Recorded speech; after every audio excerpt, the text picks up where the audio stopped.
Assalamualaikum warahmatullahi wabarakatuh. Anak-anak kelas 7 MTS Nahdlatul Muslimin yang saya cintai dan saya banggakan, pada pertemuan ini PJJ Akidah Akhlak kelas 7 MTS pada bagian yang keempat kalinya. Mudah-mudahan dalam kesempatan ini anak-anak tetap dalam keadaan sehat walafiat dalam lindungan Allah Ta'ala. Amin Allahumma amin. Mari kita mulai anak-anak pelajaran Akidah Akhlak. Sebelumnya mari kita bersama-sama baca basmalah. Bismillahirrahmanirrahim.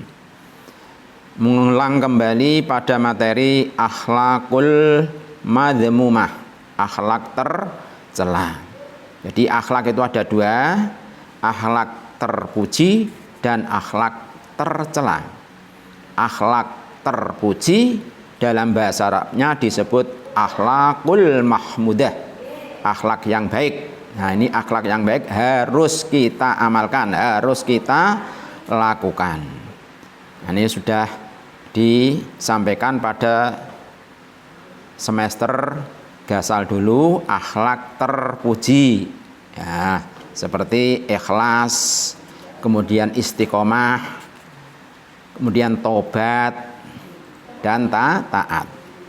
Sedangkan akhlak tercela ini akhlakul madhmumah dalam bahasa Arabnya. Ini dipelajari pada semester genap pada bab 3 ini. Apa saja akhlakul madhmumah atau akhlak tercela? Banyak sekali.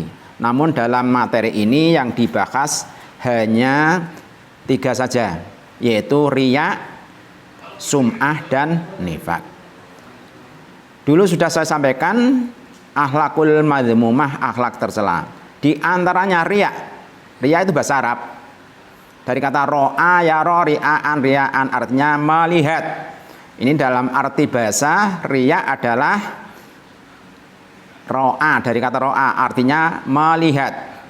Dalam istilah, menurut istilah, riya adalah sikap memperlihatkan amal kebaikannya kepada orang lain dengan tujuan agar mendapat pujian. Nah, ini istilahnya wong Jawa pamer.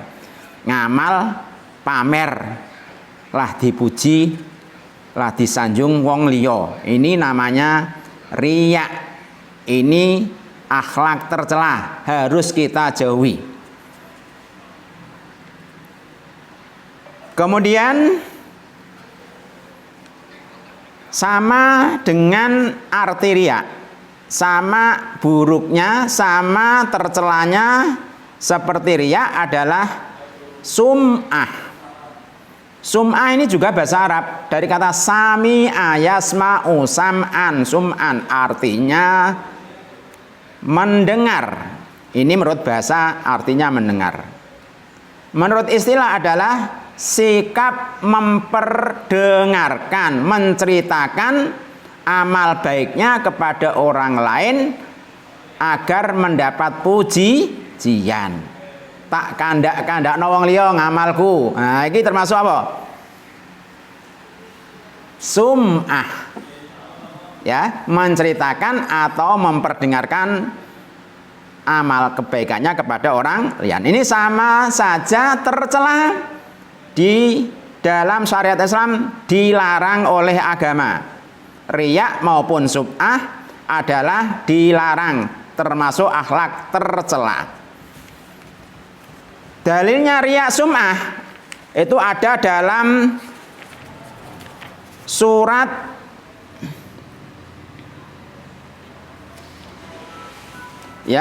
di dalam Al-Qur'an disebutkan, ya ayyuhalladzina amanu la tubtilu shadaqatikum bil manni wal adza kalladzi yunfiqu malahu ria'an nas wa la yu'minu billahi wal yaumil akhir fa mathaluhu kama thali safwanin alaihi turabum fa asabahu wa bilum fatarakahu solda la yaqdiruna ala syai'im mimma kasabu wa la yahdil qaumal kafirin. Ya. Jadi itu riya. Kemudian dalam hadis disebutkan man sama'a, itu buka pada halaman 40. Man sama'a sama'a wa bihi wa man yura'illahu bihi, rawahul Bukhari.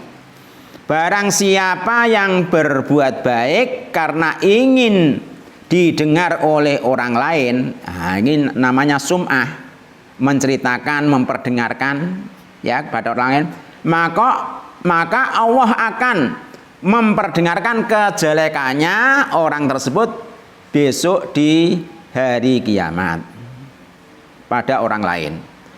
Dan barang siapa yang berbuat baik, beramal baik karena ingin dilihat oleh orang lain, dilihat ya, pamer biar dilihat, itu namanya riya, maka Allah akan memperlihatkan kejelekannya kepada orang lain. Nah ini, jadi ini ya akhlak tercela.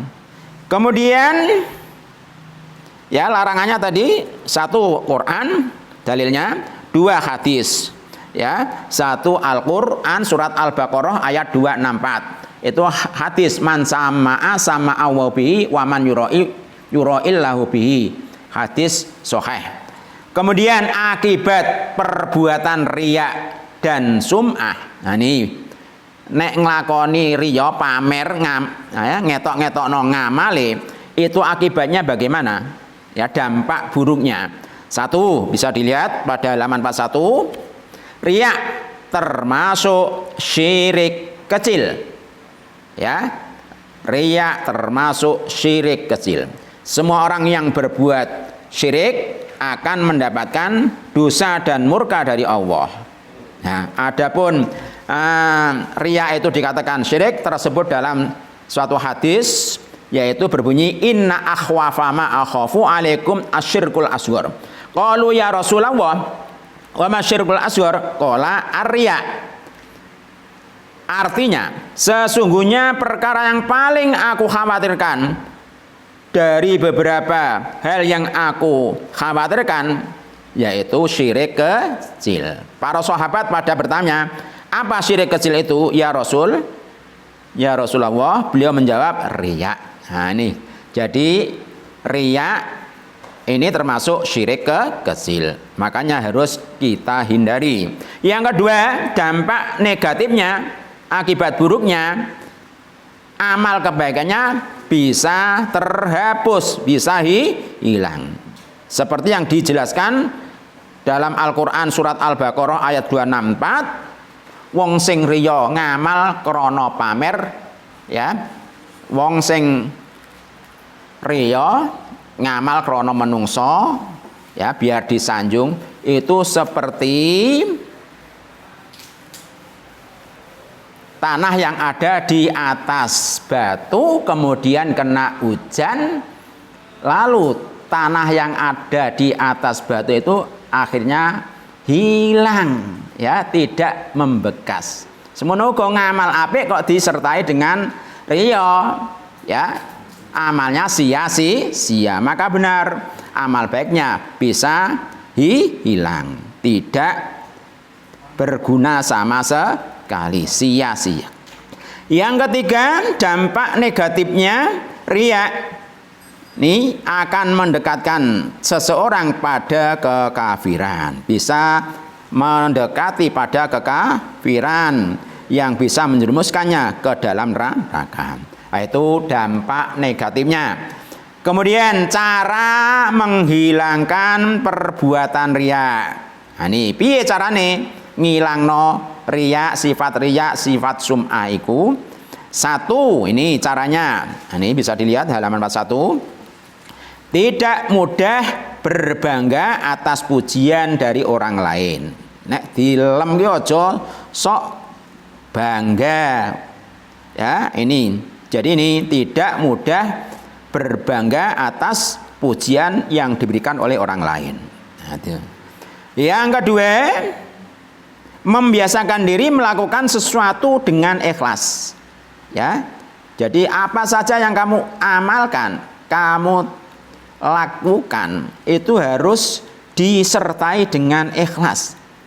Aku buat iki ana barang sing ganggu dalan, ganggu wong sing do liwat, iki tak singkrehno. Iki termasuk amal baik. Iki harus disertai dengan ikhlas, ya. Mencari ridha Allah. Segala ibadah apa saja harus dengan disertai ikhlas. Itu caranya. Yang ketiga, sabar terhadap sikap orang lain yang mencela terhadap amalnya. Nah, makanya harus sabar, nggak boleh marah-marah. Ya, amalnya dicela, dicaci maki, harus sabar, lapang dada. Yang keempat, tidak memuji orang lain secara berlebihan. Yang kelima, melatih diri untuk bersedekah, ya, secara sembunyi-sembunyi. Inilah cara berbuat, cara menghindari perbuatan riya. Materi berikutnya adalah akhlak tercela adalah perbuatan nifak. Nah, nih perbuatan nifak. Apa nifak itu? Ya, nifak juga bahasa Arab. Artinya menurut bahasa adalah pura-pura, ya, pura-pura.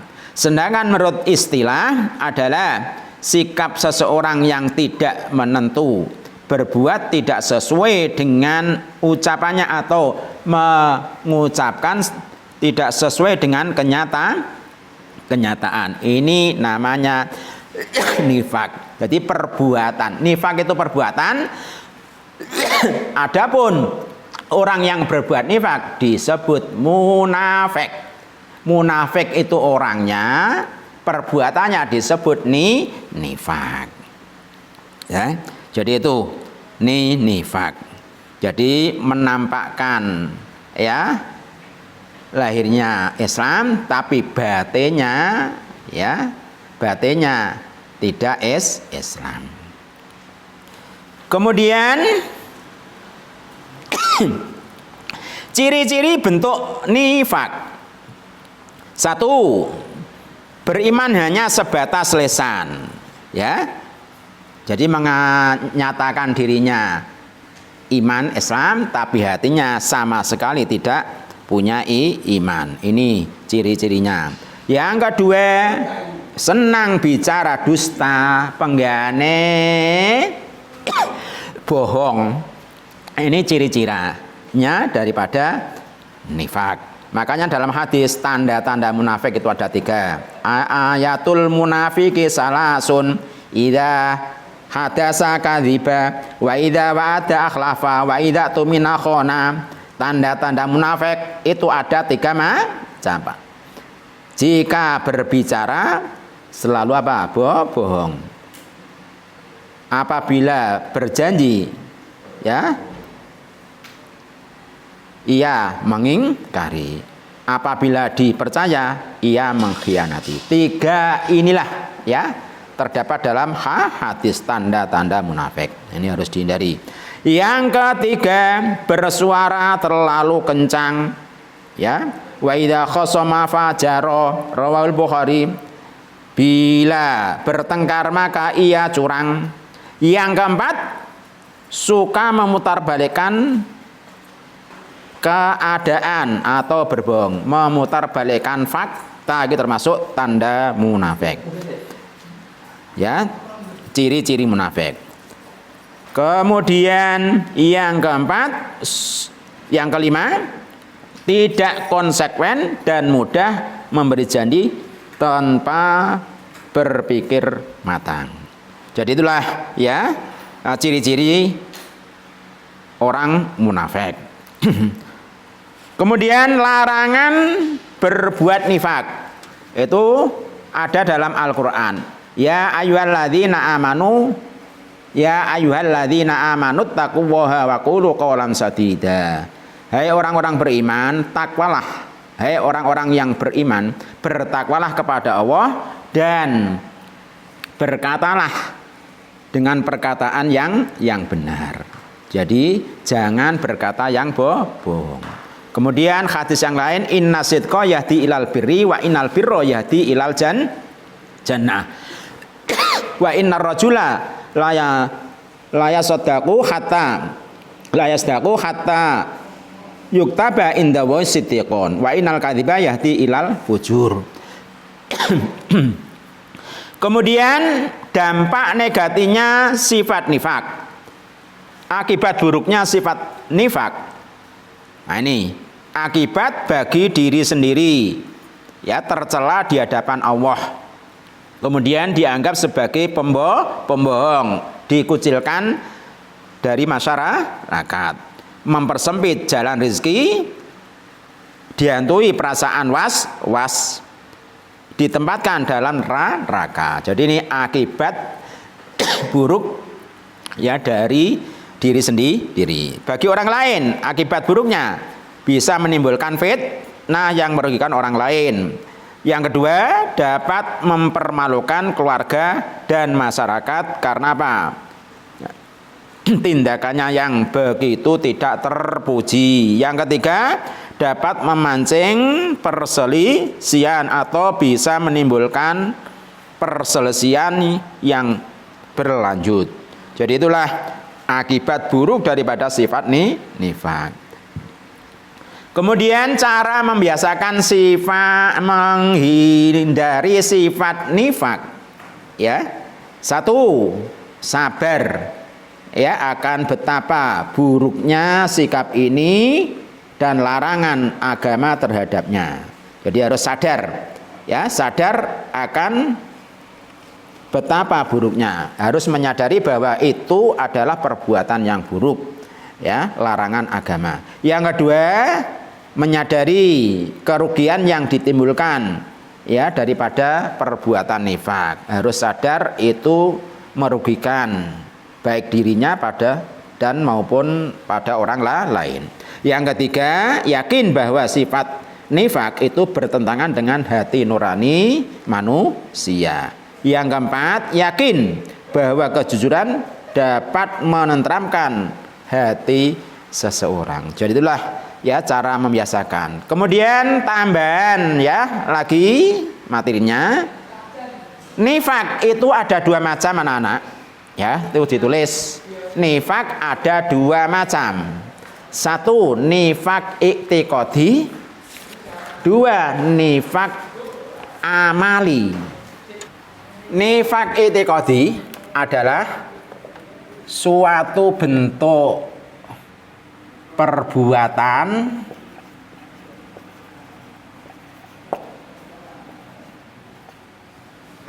di suatu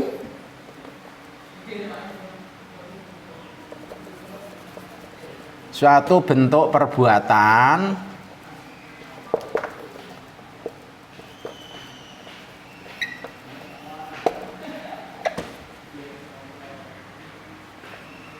yang menyatakan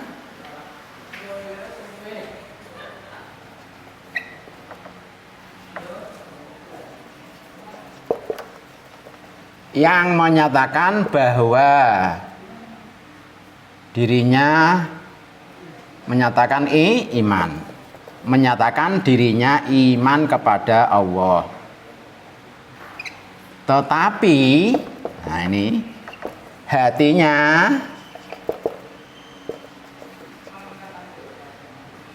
tidak punya iman sama sekali. Sedangkan nifak amali adalah, ya, nifak amali adalah kemunafikan, ya, kemunafikan.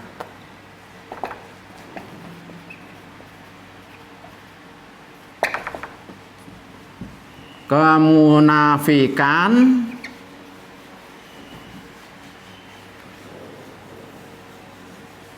yang berupa pengingkaran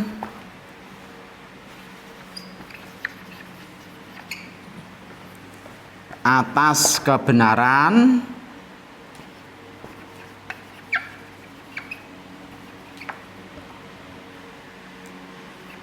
dalam bentuk perbuatan. Jadi i'tiqadi itu bentuk perbuatan yang menyatakan iman kepada Allah tetapi hatinya sama sekali tidak punya iman. Ini kaitannya dengan apa itu? Lahire Islam tapi batinnya ya itu tidak Islam. Ingkar pada Islam. Ini i'tiqadi namanya. Kemudian yang amali adalah kemunafikan, bentuk kemunafikan yang berupa pengingkaran atas kebenaran dalam bentuk perbuatan. Jadi ya berbuat tidak sesuai dengan apa itu kebenaran atau mengatakan sesuatu tidak sesuai dengan kenyataan kebenaran. Jadi itulah amali. Kita lanjutkan materi berikutnya yaitu adab membaca Al-Qur'an dan berdoa. Tolong dilihat pada halaman LKS-nya pada halaman 56. Adab membaca Al-Qur'an dan berdoa. Jadi kalau kalian membaca Al-Qur'an itu ada tata kramanya. Adab itu sama dengan etika, tata krama, ya. Membaca Al-Qur'an itu ada tata kramanya, ada etikanya. Kita tahu bahwa Al-Qur'an adalah wahyu Allah. Di Al-Qur'an. Al-Qur'an itu apa? Ya. Wahyu Allah yang diturunkan kepada Nabi Muhammad melalui malaikat Jibril sebagai petunjuk bagi umat manusia. Al-Qur'an itu ya, apabila dibaca akan mendapat pahala. Ya, satu huruf ya mendapat kebaikan 10. Jadi 3 huruf itu 30. Makanya alif lam mim tidak dianggap satu huruf tetapi dinyatakan 3 huruf. Jadi kalau membaca alif lam mim sama halnya mendapat kebaikan 30 kebaikan. Ya.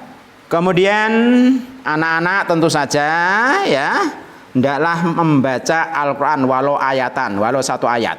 Ya, kalau perlu ini dibaca bersama-sama dengan cara apa itu? Ya, mengumpulkan satu grup ya di WA misalnya.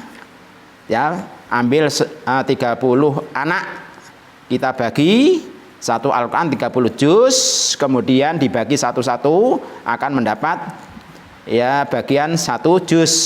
Itu bisa dibaca 1 minggu khatam. Orang 30 atau anak 30. Seperti yang dilaksanakan ustadz-ustadz atau bapak-bapak ibu guru di Madrasah Nahdlatul Muslimin.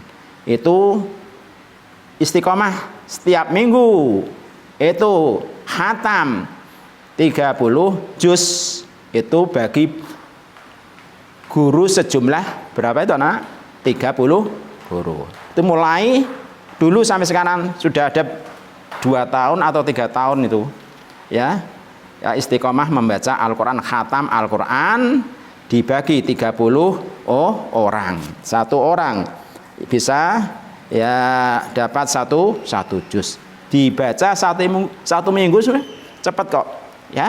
Itu dilatih membuat grup murid kelas misalnya kelas 7A ya mengadakan khataman Al-Qur'an, membagi Al-Qur'an 30 juz.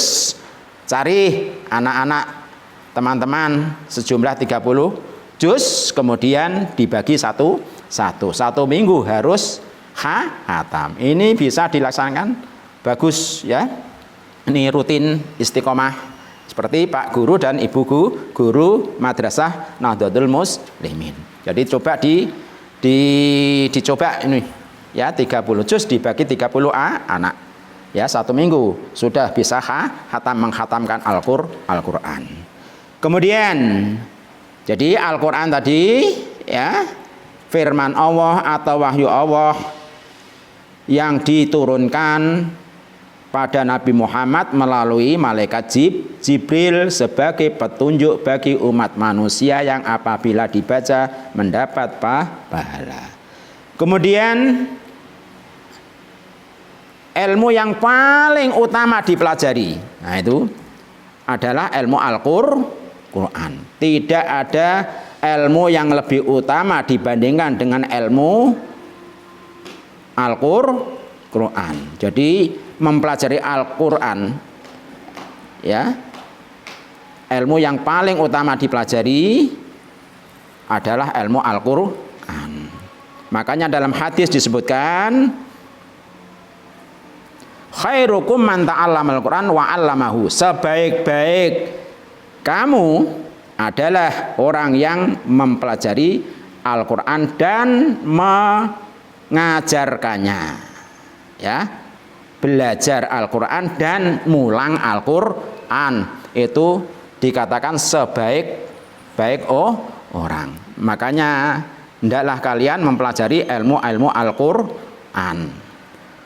Nanti kalau sudah bisa mengajarkan Al-Qur'an. Kemudian adab atau tata krama membaca Al-Qur'an. 1. Ya, dimulai dengan isti'adzah, mohon perlindungan kepada Allah. Dalam Al-Qur'an disebutkan fa idza qara'tal qur'ana fasta'idz billahi minasyaitonir rajim. Ya. Apabila kalian membaca Al-Qur'an, maka mintalah perlindungan kepada Allah dari setan yang terkutuk. Jadi ini ya, hendaklah membaca ta'awudz, a'udzu billahi minasyaitonir rajim. Yang kedua, etikanya membaca Al-Qur'an itu hendaklah bersuci, punya wudu. Nah ini ya, walaupun tidak wajib, etikanya membaca berwudu lah, punya wudu atau dalam keadaan suci. Kemudian yang ketiga, membacanya dengan tartil ya, dengan tartil fasih ya, tidak cepat agar dapat menghayati ayat-ayat yang dibaca. Yang keempat, membaca Al-Qur'an dengan khusyuk ya, membaca Al-Qur'an dengan khusyuk, dengan menangis terenyuh karena sentuhan pengaruh ayat-ayat yang dibaca sehingga bisa menyentuh jiwa dan perasaan. Yang kelima, membaguskan suara ketika membaca. Inilah ya adab membaca Al-Qur'an. Kemudian terusnya adab berdoa. Adab berdoa, etikanya berdoa. Kita sering berdoa memohon kepada Allah Ta'ala. Itu ada tata kramanya, ada adabnya, sopan santunnya. Doa ini adalah perintah dari Allah Ta'ala. Ud'uni astajib lakum. Berdoalah kalian kepadaku, maka aku akan ya menyembadani kalian. Nah ini, makanya ini ya doa sering kita laksanakan ya setiap hari, setiap malam, lebih-lebih setelah sholat maktubah. Ini harus kita berdoa memohon kepada Allah. Ini. Adapun adab berdoa, 1 ya, dengan menghadirkan hati. Artinya hatinya fokus memohon kepada Allah. Salah satu kunci dikabulkannya doa adalah dengan ihsan, yaitu merasakan kehadiran Allah dimanapun dalam keadaan bagaimanapun. Selalu sadar bahwa saat kita berdoa, Allah sedang melihat, Allah sedang mendengar doa kita. Allah mengetahui bisikan hati kita. Allah begitu dekat dengan kita, lebih dekat daripada urat nadi. Makanya ini fokus ya kita harus menghadap Allah. Yang kedua, dengan rasa takut dan penuh harap. Rasa khauf. Nah, ini bahasa Arabnya.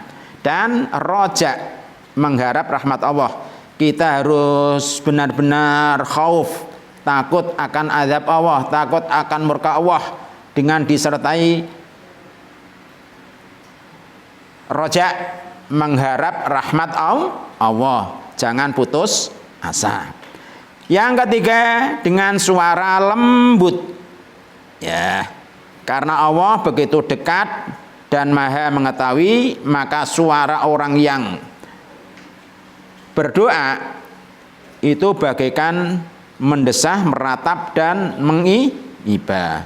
Makanya jangan mengeraskan doa, harus dengan suara yang lembut. Kemudian yang keempat, diawali dengan istighfar, mohon ampunan. Kemudian terus menyesali perbuatan dosanya, ya, mengakui dosa-dosa yang dilakukan. Ini ya rasa tobatnya, tobatan nasuha. Diawali dengan istighfar, ya, menyesal, mengakui dosa-dosa yang dilakukan. Nah, seperti halnya para nabi, para rasul dalam berdoa itu selalu mohon ampun. Seperti doanya Nabi Adam, Rabbana dzalamna anfusana wa illam taghfir lana wa tarhamna lanakunanna minal khasirin. Ya. Itu doanya Nabi Adam. Kemudian doanya Nabi Yunus, la ilaha illa anta subhanaka inni kuntu minadz zalimin. Nah, itu doanya Nabi Yunus. Kemudian doanya Nabi Sulaiman, Rabbi auzi'ni an askura ni'mataka allati an'amta alayya wa ala walidayya wa na'mala sholihan tardahu. Ini. Jadi para nabi, para rasul selalu berdoa. Ya, selalu berdoa, selalu memanjatkan doa kepada Allah. Jadi itulah ya adab daripada berdoa. Demikianlah ya pelajaran SKI pada PJJ hari ini. Kami cukupkan sekian. Ya, mudah-mudahan ada manfaatnya. Ya, sebelum kita tutup, anak-anak mohon dikerjakan soal pada Google Form di bawah ini yang akan datang. Akhirul kalam, wassalamualaikum warahmatullahi wabarakatuh.